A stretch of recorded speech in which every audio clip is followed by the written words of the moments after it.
As you can see, we've assembled a round table around our round table. The holiday season is officially in full swing. With us this morning, Democratic political analyst Marianne Marsh, Republican political analyst Rob Gray. Great to see you guys. So you heard Ed Augustus sitting in the chair this morning. Marianne, can he deliver? Can he thread the needle and deliver on more housing?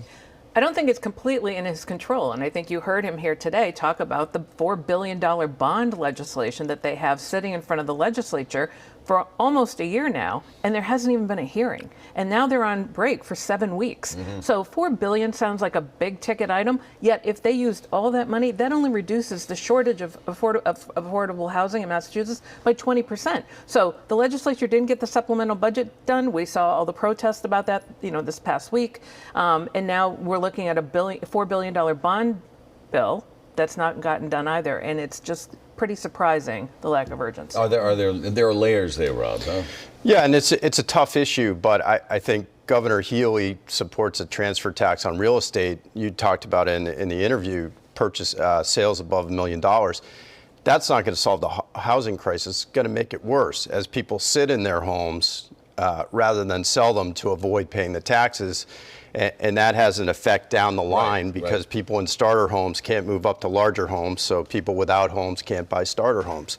So they're trying to increase housing, but I think their policies are on the wrong path. The thing about housing is you need to start early, and you won't see the impact for several more years. So at some point, the truth is, governors have been talking about this for 20 years, Republican and Democrat. We haven't seen a lot of changes. I mean, market forces matter. People want to live here, especially in Greater Boston. I think they got the right plan. The question is there enough pressure to get it done?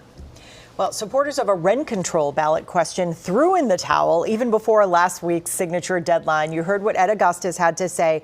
Do you think, Rob, let's start with you. Do you think will this battle keep being fought despite these long odds? Will we keep hearing about this? I mean, it makes headlines, but it's a bad policy. And the voters have spoken now twice. They now spoke this year and said, we're not even going to sign your petition to get this on the ballot.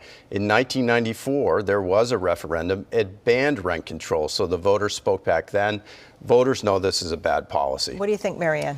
The best chance was a ballot question, and the fact they couldn't get the signatures, I'd say it's more of an organizational failure than anything else. But now you have Maura Healey coming in saying, I'm not a fan of rent control statewide. If local communities want to do it, that's up to you. But I'm not weighing in on this one, so I don't see it happening. Next item. Last week, the governor did announce the creation of what she called a hate crimes response team, special unit within the state police. The acronym is HART, HART, for Hate Crimes Awareness and Response Team. So, Marianne, what does it say about this moment in time that we need a specific team to respond? It's a national problem, but even here in Massachusetts, we're already well ahead of hate crimes this year compared to last year, and there's still a month left to go. And there's more than one hate crime every day in Massachusetts. So the prejudice, anti-Semitism, all of that Donald Trump unleashed got put on steroids after October 7th and the attack on Israel. It's not getting better anytime soon, and that is a tragedy. Rob? Yeah, and unfortunately, we're seeing it on campus now lately with uneducated, misguided students and adults really supporting the Hamas terrorists and targeting Jews. So it's a bad time in that arena.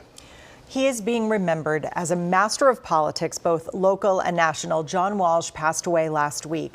Now, Walsh chaired the state Democratic Party at a time when Senator Elizabeth Warren was elected. He engineered the campaigns of many winning candidates, including Senator Ed Markey and former Governor Deval Patrick. It was President Obama who modeled his campaign for the White House just after Governor Patrick's. What do you think his legacy is, Marianne? Well, John Walsh knew how to do one thing that many people in politics don't know how to do, and that's win. He took Elizabeth Warren, a first-time candidate, first woman, and made her the United States Senator for Massachusetts. Deval Patrick, first-time candidate, became the first black governor and Democratic governor of Massachusetts after a string of Republicans. And even Ed Markey, who's been in office forever, but yet nobody knew him statewide, he was able to win that as well. So he really believed in grassroots more than anything, and I think that speaks volumes because campaigns are powered by people, and they're more valuable than anything else. And the fact that his service will be held on Tuesday Tuesday at Faneuil Hall is fitting because the first grassroots uprising in this country was everybody rebelling against the crown, and much of that happened at Faneuil Hall, and it's a big enough place that's going to hopefully hold everybody who will be there on Tuesday to honor him. Rob? I helped manage campaigns against him, and he was a formidable adversary. I think his marquee win really was that Deval Patrick win in 2006. Nobody had heard of Deval Patrick, very few people, and he beat a huge favorite, Attorney General Tom Riley, in the primary.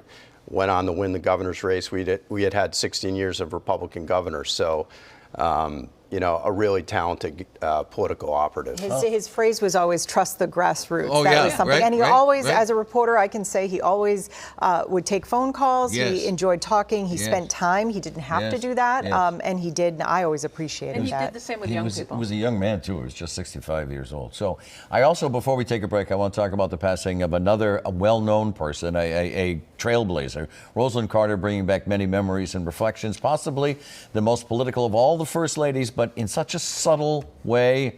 Forgive me for saying this, but a Southern genteel way. So Marianne, how will history remember her? Well, she was called Steel Magnolia for a reason, right? Right. And she was a true partner with her husband, President Jimmy That's Carter. not just rhetoric, That's right? not rhetoric. She went to cabinet meetings. She traveled the world with him. She was, and very much like Eleanor Roosevelt was to Franklin Roosevelt when he was president, she took that model the same way. And she was out there early on the ERA, Equal Rights Amendment, in the 70s, and it still hasn't passed to this day, 50 years later. So she left her own mark not only when he served in office, but after they left as well. And kudos to her. She will be missed. Rob? I mean, a very impressive woman and First Lady.